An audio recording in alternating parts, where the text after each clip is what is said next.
The morning air was colder than usual, the kind that bites through your coat no matter how tightly you wrap it.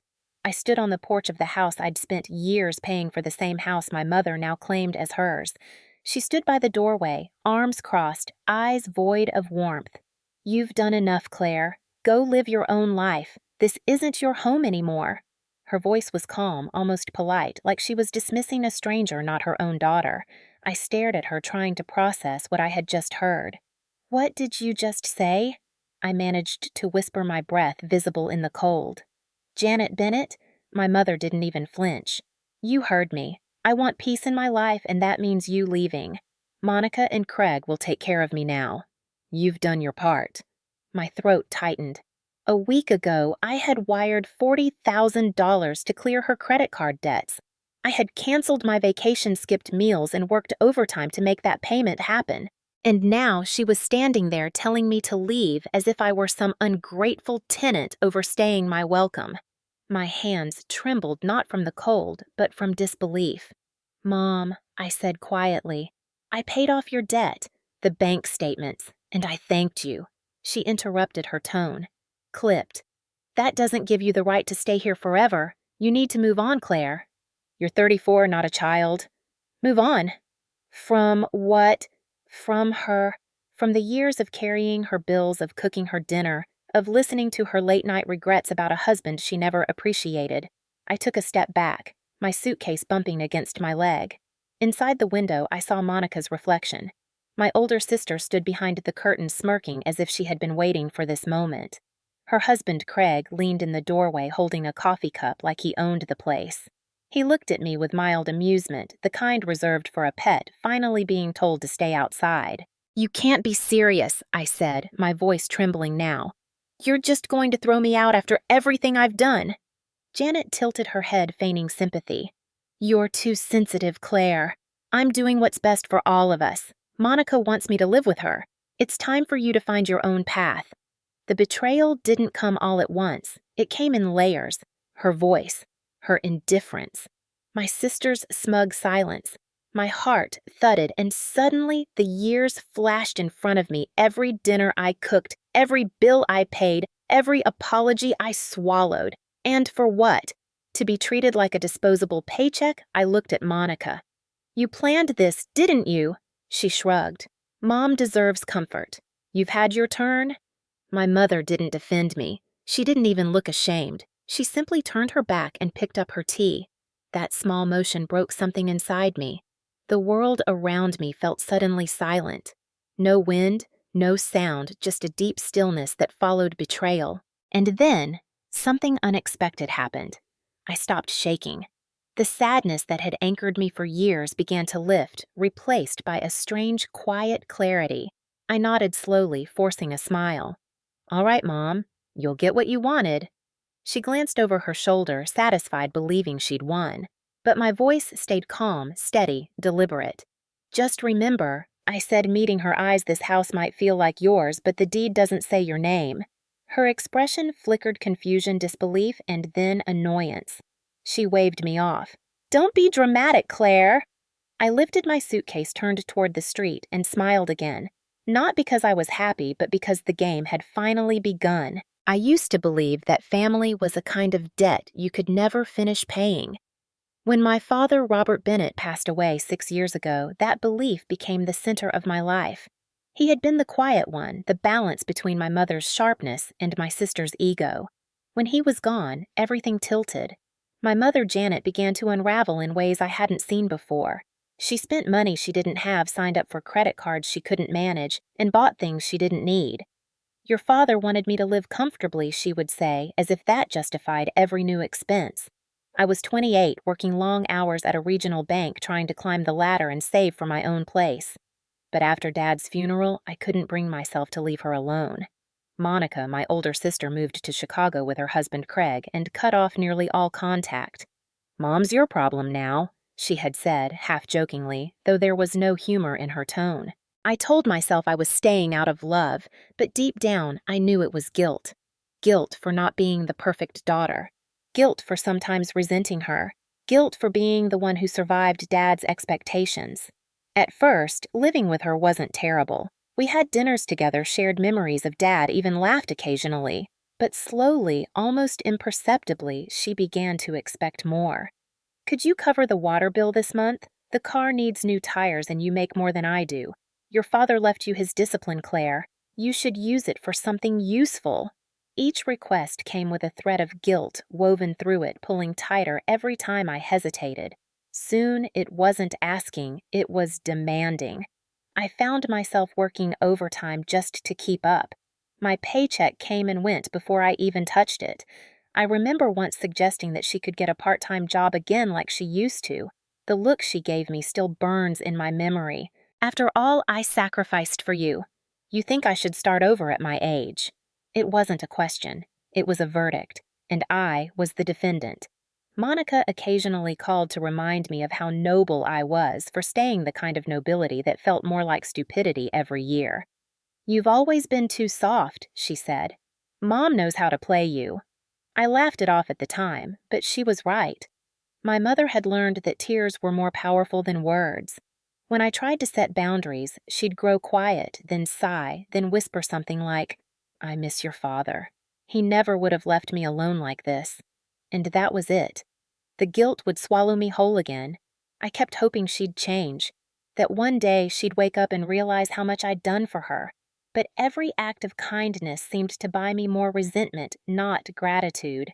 She resented that I reminded her of my father, his orderliness, his restraint.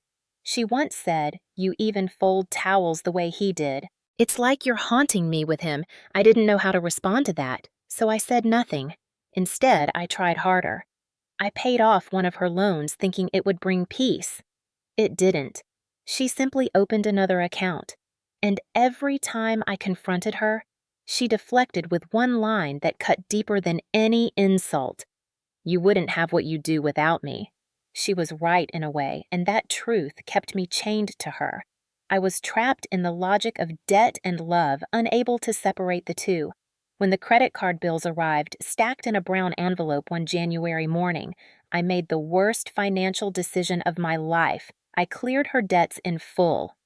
$40,000. My savings, my emergency fund, my vacation money, all gone. I thought it would fix us.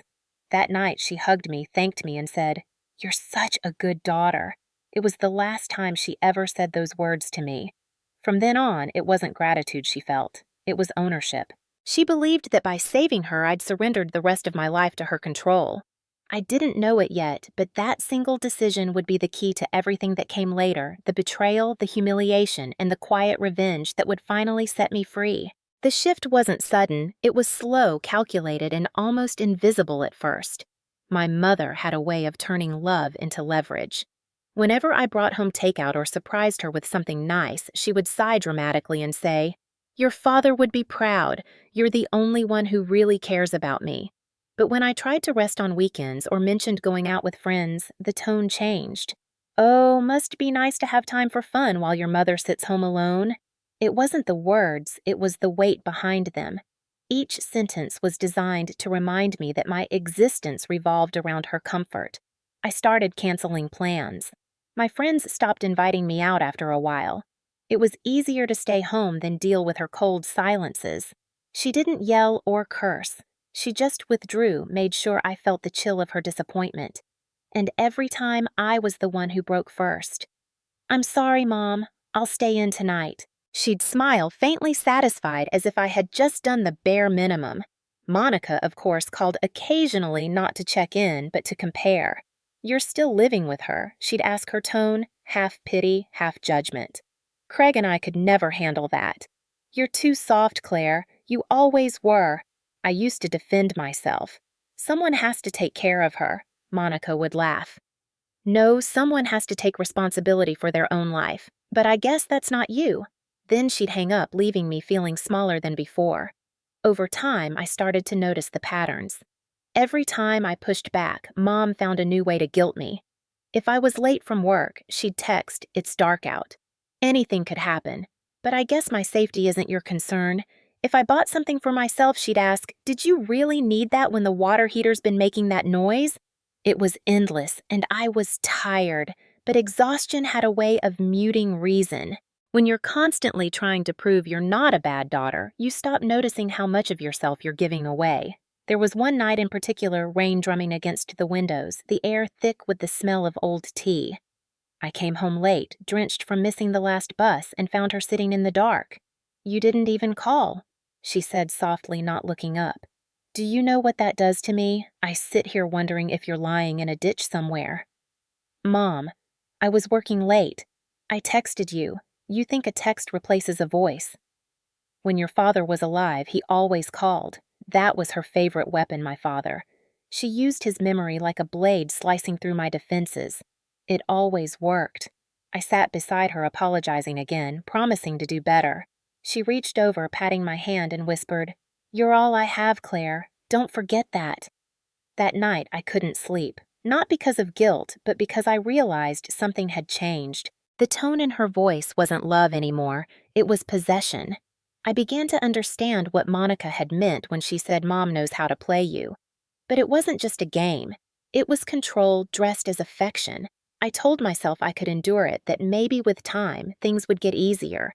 But what I didn't know was that my endurance was exactly what made her stronger. Every sacrifice I made, every silence I allowed was another brick in the wall she was building around me. I was too loyal to see it, too tired to fight it, and too hopeful to believe what was already true. My mother didn't want a daughter. She wanted a servant who called her love. The first time Monica and Craig walked back into our lives, it felt less like a family reunion and more like an inspection. It was a Saturday afternoon in late spring, and I'd just finished mopping the kitchen floor when the doorbell rang. My mother's voice carried from the living room, bright and rehearsed. "Oh, they're here." My babies, I froze. She hadn't called them her babies in years. I opened the door to see Monica, polished and perfect as ever, stepping out of a black SUV. Craig followed behind her, wearing his usual salesman smile, the kind that didn't quite reach his eyes. "Wow," Monica said, looking me up and down. "You still live here? I thought Mom said you were thinking of buying your own place." I forced a polite smile. "Saving up takes time." Craig's eyes swept the hallway, the living room, the freshly vacuumed rug. "Nice spot," he said, running his hand along the doorframe. "Market's gone up a lot around here. You've got yourself a goldmine, Janet." My mother laughed, blushing like a teenager. "Well, technically it's Claire's lease, but this is my home. Robert and I raised our girls here." She emphasized my home like she was daring me to contradict her. Monica dropped her designer purse on the couch and sighed dramatically. "It feels smaller than I remember. Maybe it's all the old furniture." Craig chuckled. "A place like this deserves better staging." I knew what they were doing. They weren't visiting out of affection, they were assessing value. Within the first 10 minutes, Craig asked about property taxes, utilities, and whether the neighborhood was gentrifying yet. My mother didn't notice. Or maybe she did and just didn't care. She was too busy soaking up the attention she'd been missing. "You two should stay for dinner," she said eagerly. "Claire's such a good cook. She's been taking care of me all these years." Monica smiled thinly. "Of course she has." The words weren't gratitude, they were mockery. During dinner, Craig talked about his new brokerage firm, how flipping mid-range properties is the new gold rush. Monica added, "We've been thinking of moving somewhere quieter, maybe closer to Mom. She shouldn't be alone." My fork paused mid-air. I looked up. "You mean here?" Monica shrugged. "Why not? Mom belongs with family. You've done your part, Claire. It's time someone else took over." My mother nodded along as if this was the first she'd heard of it, but I saw the glint in her eyes. The decision had already been made. I said nothing, just kept eating, tasting, nothing. When dinner ended, Monica hugged Mom tightly. "You deserve better than this drafty old place. Craig and I will make sure you're comfortable." "I'm already comfortable," I murmured, "because of me." Monica turned to me, smiling sweetly. "Oh, don't be so defensive. You've done great. But Mom needs more stability. You work too much. You'll thank us later." After they left, the house felt emptier than usual. My mother was humming as she washed dishes, something she hadn't done in years. "They're right, you know," she said casually. "You need to think about your future. Maybe move closer to the city. You're too old to still be living with your mother." I stared at her back, the soapy water swirling in the sink. You want them to move in, don't you? She didn't turn around. I just want peace, Claire. And they can offer that. You. You bring tension. It was like being cut open with a dull knife, slow, deliberate. She had chosen them the daughter who left and the son-in-law who saw her as an asset. I walked upstairs to my room, every step heavier than the last. From the window, I saw their SUV pull away, Monica's laughter echoing faintly through the night. I should have felt anger, but what I felt instead was something colder, clarity. That was the moment I realized I wasn't part of a family anymore. I was part of a transaction, and they had just started negotiating. It started with a dinner invitation that felt more like a summons. Monica called one Thursday afternoon, her voice dripping with forced enthusiasm. "Family dinner at my place Saturday night," she said. "Craig wants to celebrate some new business wins, and Mom thinks it'll be good for you to get out for once." I hesitated, but Mom's expectant smile left no room to decline. "Don't be late," Monica added. "Craig hates cold food." The drive to their house felt endless. Their place was everything my mother loved, modern, spotless, and expensive-looking. When I walked in, the air smelled like candle wax and ego. Craig was pouring wine, his shirt sleeves rolled up just enough to show off a gold watch. Claire, he greeted with mock warmth. "The prodigal daughter returns." My mother laughed too loudly. "She's been so busy, you know. Always working, always so serious."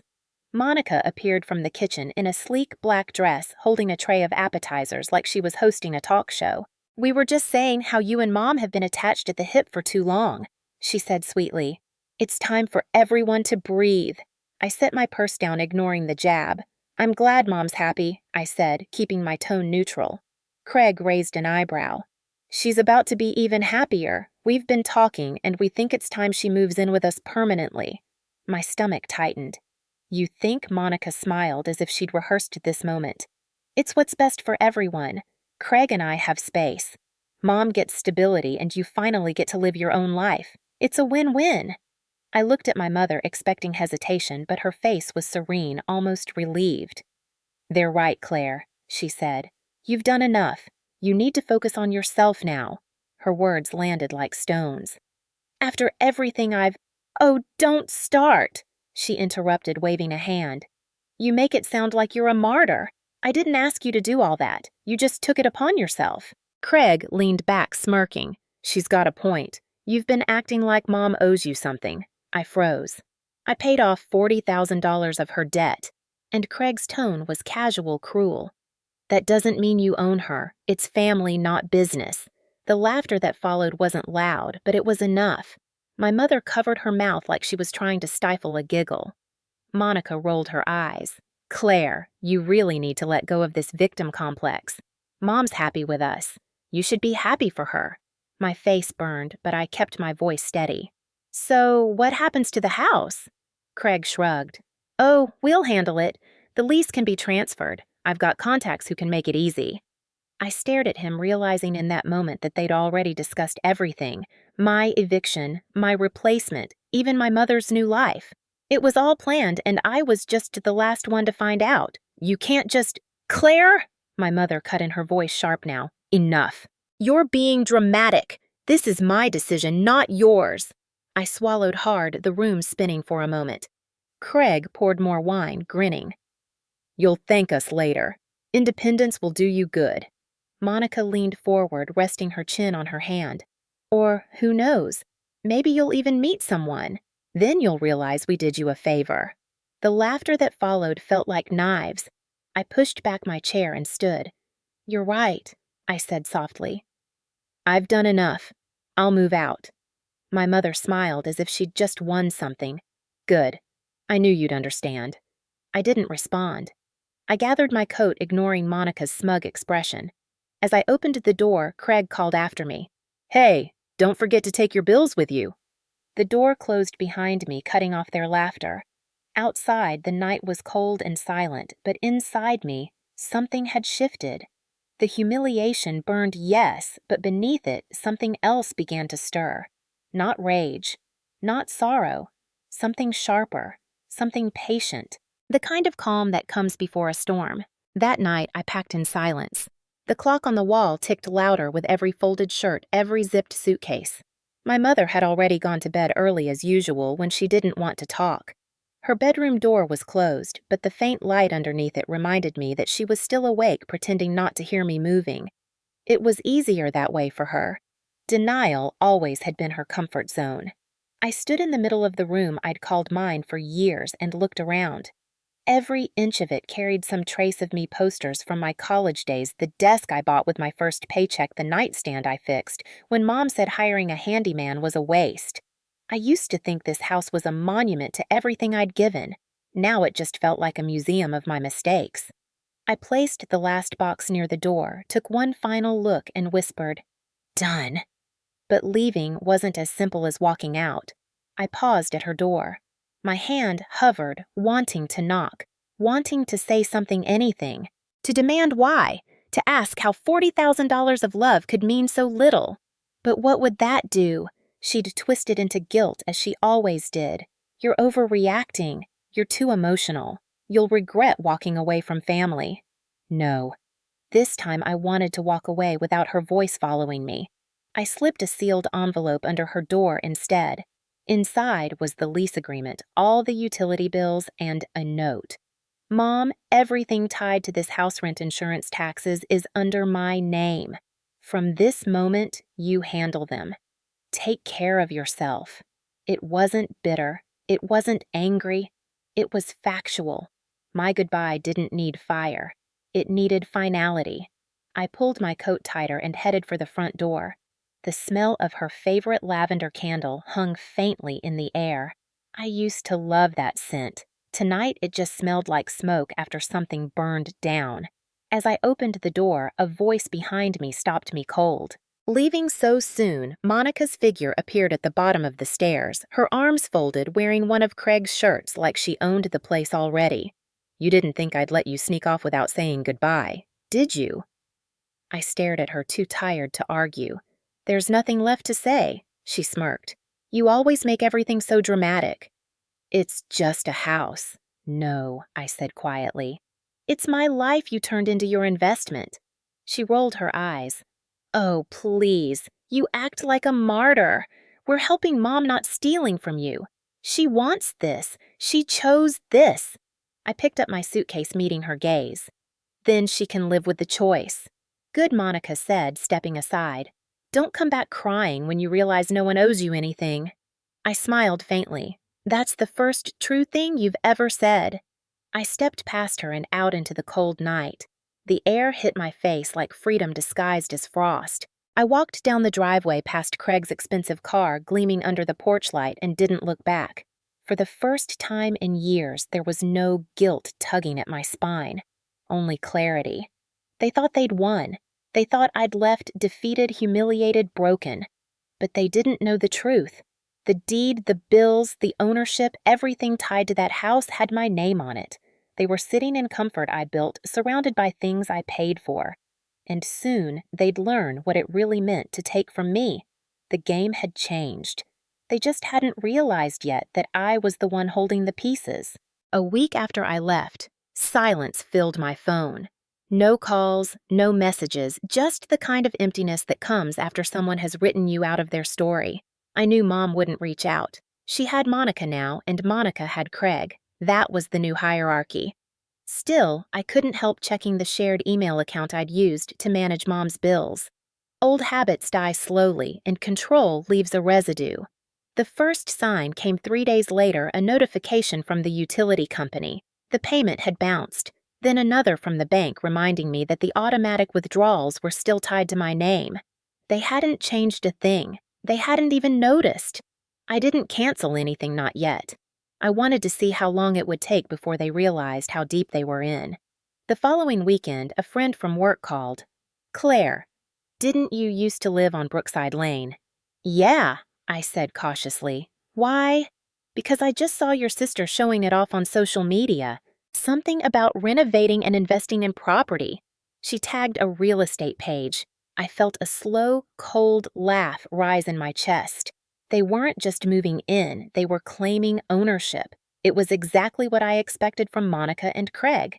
They saw opportunity, not relationships. And Mom. Mom was their ticket to it. A few days later, curiosity won over restraint. I drove by the house. The porch lights were on the curtains replaced with something new, more modern, more Monica. Through the window, I could see her and Craig sitting with a notary public papers spread across the table. My mother hovered nearby, nervous but eager, clutching a pen. Craig was talking, his voice confident, rehearsed. I didn't need to hear the words to understand what he was saying. He was having her sign something she didn't fully read. I recognized the pattern. Craig's entire career was built on getting people to agree before they understood the terms. My mother had no idea she was giving away her leverage, whatever she thought she had. I parked down the street and watched for a moment longer, not out of sadness, but clarity. They thought I was gone harmless. That was their mistake. I didn't need to confront them. I didn't need to shout or expose anything yet. The paperwork would expose itself. My father had always told me never argue over what the law can prove for you. So I waited. I let them redecorate, gloat, and take pictures. I let Monica post captions like, "Finally moms with family who care," and "New beginnings at the old house." Each one was a timestamp, a breadcrumb trail of arrogance. Meanwhile, the clock on the lease ticked toward its end, 90 days left under my name alone. I filed every update, every payment notice, every screenshot. It wasn't revenge I wanted anymore, it was accountability. A month later, I received a letter addressed to me at my new apartment. It was from the insurance company. Policy renewal notice, property under the name of Claire Bennett. I smiled. The paper felt heavier than it should have, like it carried justice folded inside. That night, I called a real estate attorney I knew from the bank. We reviewed everything. Ownership documents, payments, the lease, even the deed. His verdict was simple. Legally, Claire, you're the sole tenant and financial guarantor. They have no rights to occupy the property without your consent. So I said, leaning back, if I terminate the lease, they'll have 30 days to vacate. It was that easy. No screaming, no confrontation. Just paperwork, the quietest weapon in the world. As I hung up, I realized the irony. My mother once said, "You think life is about rules and documents."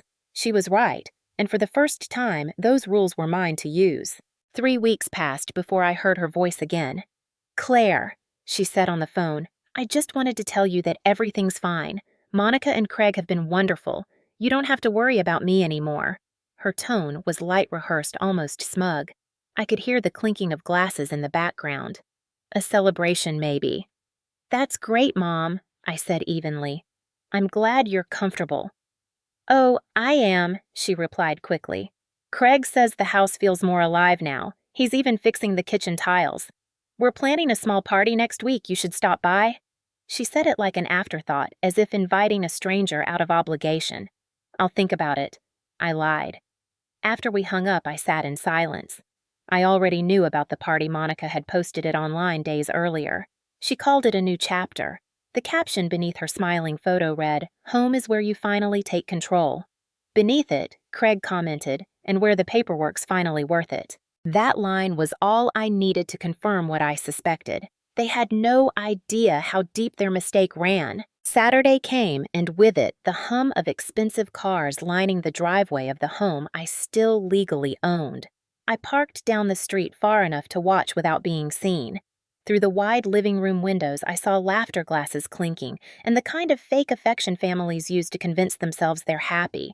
Mom looked radiant, or maybe desperate, hard to tell the difference now.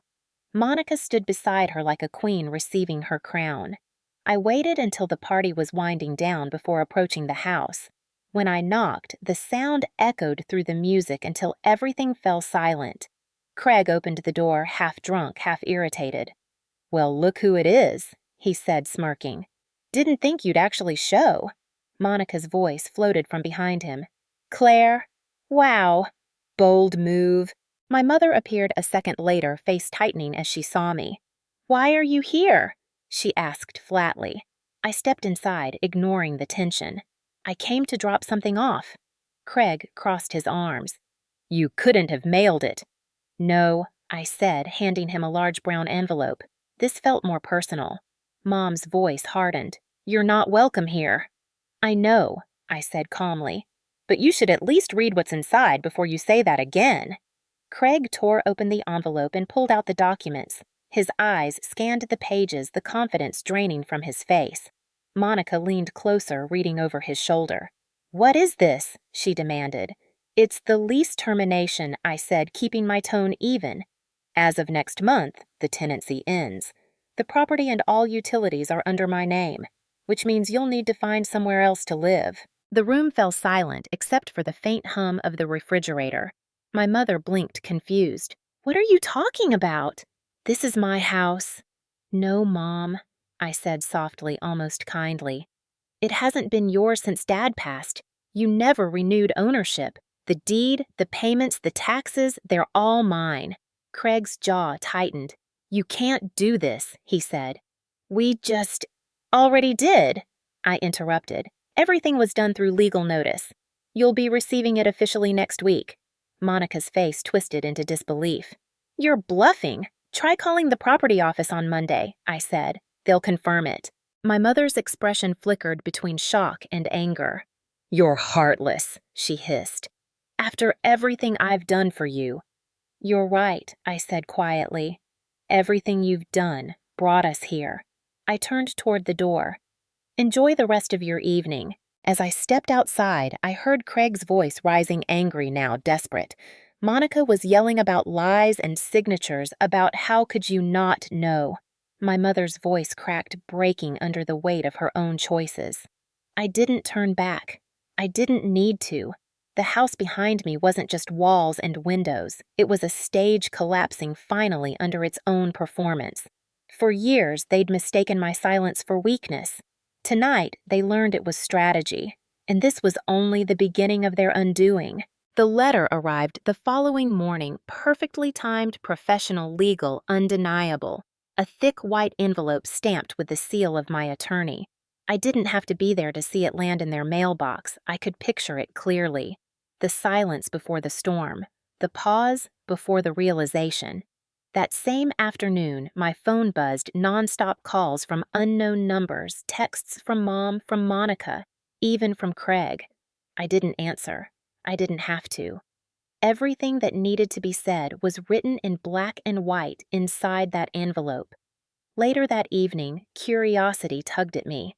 I drove by parking again, where I had before hidden in the shadows of the oak trees lining Brookside Lane. Through the windows, I could see chaos. Craig was pacing, waving papers in his hands, shouting. Monica stood near the kitchen counter, red-faced, trying to argue with him. My mother sat on the couch, frozen, clutching her teacup like it was an anchor. I could almost hear the words through the glass. "What do you mean it's all in her name?" Craig barked, slamming the papers down. "You told me she rented this place from you." Monica turned on him, eyes flashing. "That's what she said." She pointed at my mother. "You said you bought it with Dad's inheritance." My mother's voice trembled. I did years ago." "Then how is it under Claire's name?" Craig shot back. "She's been paying everything," Monica shouted, panic creeping into her tone. "You used the inheritance, didn't you? It's gone, isn't it?" The silence that followed was answer enough. My mother's shoulders sagged. "It was just a few cards, a few bills," she whispered. "I needed help," Claire offered. "Help." Craig's laugh was sharp and ugly. "You handed her ownership, Janet. She's been paying the rent, the taxes, the insurance. Legally, this place belongs to her." I watched as the truth unfurled like a slow explosion, every lie collapsing under its own weight. Monica pressed her fingers to her temples. "So, what, we have to leave just like that?" Craig held up the papers again. 30 days.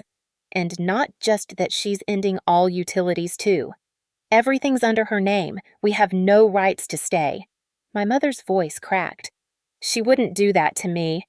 She's my daughter," Craig scoffed. "Oh, she'd do it." "You said it yourself, she's just like her father." That line landed like a slap. My father. The man my mother had spent years blaming for everything, the man who believed in rules, structure, consequence. She'd hated him for that. And now she was staring down the ghost of his values in me.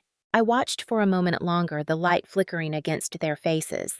Then I got out of the car and walked toward the house. Craig noticed me first. His jaw tightened. You, he hissed, throwing open the door. You think you can just take everything? I met his anger with calm. Not take, I said evenly. Reclaim. Monica rushed forward. You're ruining Mom's life. No, I replied. I just stopped financing her delusion. My mother stood slowly, her face pale, her hands trembling. Claire, please, she said, voice cracking. We can fix this. I stepped inside, my tone steady. You don't fix what isn't broken, Mom. You just didn't read the fine print. I turned to Craig. You should have. You're in real estate, right? Funny how you never thought to check ownership before moving in. His face turned red, the kind of red that comes before shame turns into fury. Monica slammed her hand against the counter. You set this up, didn't you? You wanted this to happen. I looked at her unblinking. No, Monica. You did. You made the rules when you laughed at me. I just followed them better. For a moment, no one spoke. The only sound was the quiet hum of the fridge and the creak of my mother's shallow breathing. She took a step forward. Claire. I was desperate. I didn't think you'd actually… What? I asked, softly. Use the law you taught me to respect. The one Dad believed in. I paused, then continued, my voice low but sharp. You used my kindness like currency, Mom. You turned love into debt. I'm just collecting what's owed. Her eyes filled with tears, but I'd seen them too many times to mistake them for remorse. Craig muttered something under his breath and stormed past me, slamming the door on his way out. Monica followed, hissing something about lawyers and lawsuits, her words empty and brittle. That left just us, mother and daughter, standing in the wreckage of what she'd built. You think you've won? She whispered. You'll regret this. I shook my head. No, Mom. I already regretted everything that led here. This is peace. I turned to leave, but paused at the doorway, looking back one last time. You know, Dad used to say the truth doesn't shout, it waits. I guess you just didn't recognize it when it finally spoke. Then I walked away, leaving her staring at the papers in her hands, the proof that she'd lost the very thing she used to control me. The house stood silent behind me, but in that silence was everything she refused to hear. Consequence, justice, and the echo of her own choices finally catching up. By the end of that week, the house had gone quiet. No more parties, no more social media posts, no more filtered photos of new beginnings. The neighbors started whispering the way small towns always do when scandal drips through the cracks. I didn't need to be there to know what was happening inside those walls. I could already picture it. Craig pacing furious, searching for someone to blame. Monica pretending to be strong, her voice cracking every time she called a lawyer who told her the same thing, they had no case. And my mother sitting by the window replaying every decision that led her here. The woman who once controlled everything now couldn't even control her own silence. 3 days later, I got a text from Monica. You've destroyed this family. Hope you're proud. I didn't reply. I didn't need to. Their downfall didn't come from me, it came from their own greed. Craig's firm lost a major investor after he borrowed money from company accounts to cover personal debts. Monica's image as a successful realtor began to crumble when word spread that she'd been living rent-free in a house she didn't own. It was poetic in a way. Every lie they'd told now came with a receipt attached. The eviction notice went through faster than expected. My lawyer called to confirm the official date. They'll have until the end of the month, he said. After that, the property reverts fully to you. I thanked him and hung up, staring at the ceiling of my apartment. It didn't feel like victory. It felt like oxygen after years of suffocation. Still, a part of me couldn't help wondering what they were saying about me. Maybe they called me cold. Maybe they told people I was ungrateful, vindictive, cruel. But I knew better. For the first time in my life, I wasn't the caretaker or the victim. I was simply free. A week later, I drove to Brookside Lane one last time. The house looked smaller now. The curtains were half drawn, the yard overgrown. Craig's expensive SUV was gone, replaced by an old sedan I didn't recognize. As I approached, I saw Monica sitting on the porch steps, her hair unkempt, her phone clutched tightly in her hand. She looked up, startled, then scowled. What are you doing here? I came to check on the property, I said evenly. It's still mine, remember? She stood, eyes blazing. You're enjoying this, aren't you? Watching us fall apart? No, I said quietly. But you should have thought about consequences before taking what wasn't yours. The front door creaked open. My mother appeared smaller somehow, her face lined with exhaustion. She looked between us like she didn't recognize either of her daughters. Claire, she said softly, almost pleading. Please, we can talk about this. Monica snapped. There's nothing to talk about. She's kicking her own mother out. I met her glare. No, I'm ending the lease on my property. That's not cruelty, it's reality. Craig's voice came from inside, sharp and angry. Just sign the damn papers, Janet. We're done begging. My mother flinched at his tone. For the first time, I saw fear flicker in her eyes. It was the same fear I'd felt for years, powerless, cornered, used. Only now she was on the receiving end. I never meant for this to happen, she whispered. Yes, you did, I said softly. You just didn't think it would happen to you. I turned to leave, but paused long enough to watch Craig storm past her, slamming the car door and speeding off. Monica followed, muttering curses under her breath, leaving Mom standing alone on the porch. She called after me, once her voice breaking. Claire, please, don't do this. I didn't turn around. I already did, I said and walked away. As I reached my car, I looked back one last time. My mother was still there, her figure framed in the doorway of the empty house she once claimed as hers. The wind tugged at the curtains behind her, and for a moment I almost pitied her. Almost. Because pity was what had kept me trapped all those years, and I wasn't going back. 2 months passed before I saw her again. By then, the house on Brookside Lane had been cleaned, repainted, and quietly listed for sale. I'd already moved into a small apartment near the river. Nothing fancy, but peaceful. The kind of place where silence didn't feel heavy anymore. Work had steadied, my savings account was rebuilding, and for the first time in years, I slept through the night without waiting for someone to need me. Freedom, it turned out, wasn't loud. It was quiet, practical, and steady. Then, one rainy afternoon, my phone rang. The number wasn't saved, but I knew the voice immediately. Claire, she said, her tone trembling. It's Mom. I closed my eyes. Hi. She hesitated, the word catching in her throat. I didn't know where else to go. Monica and Craig, they're gone. He left her, you know. Took what little savings she had and disappeared. She's working nights now, barely scraping by. Her voice broke. And me. I can't stay with her. She said she's done taking care of anyone but herself. For a moment, I said nothing. The sound of rain filled the silence between us. I just need a place to stay for a little while, she continued quickly. I'll find something soon. I promise. Stop, I said quietly. You don't need to make promises you can't keep. There was a long pause. Then softly, I know I hurt you. I see that now. Everything I said, everything I did, it wasn't fair. You didn't deserve it. Those words should have brought relief, but they only stirred exhaustion. Apologies when they came this late. Didn't heal, they just echoed through the ruins. I don't hate you, Mom, I said finally. But you need to understand something. Forgiveness isn't a reset button. It doesn't erase what happened. I don't expect that, she whispered. I just want a chance to make things right. That evening, I met her at a diner near the edge of town. She looked smaller than I remembered, her once polished hair now dull and gray, her hands trembling slightly as she stirred her coffee. You look good, she said softly. Healthier. I am, I replied. She nodded, eyes glistening.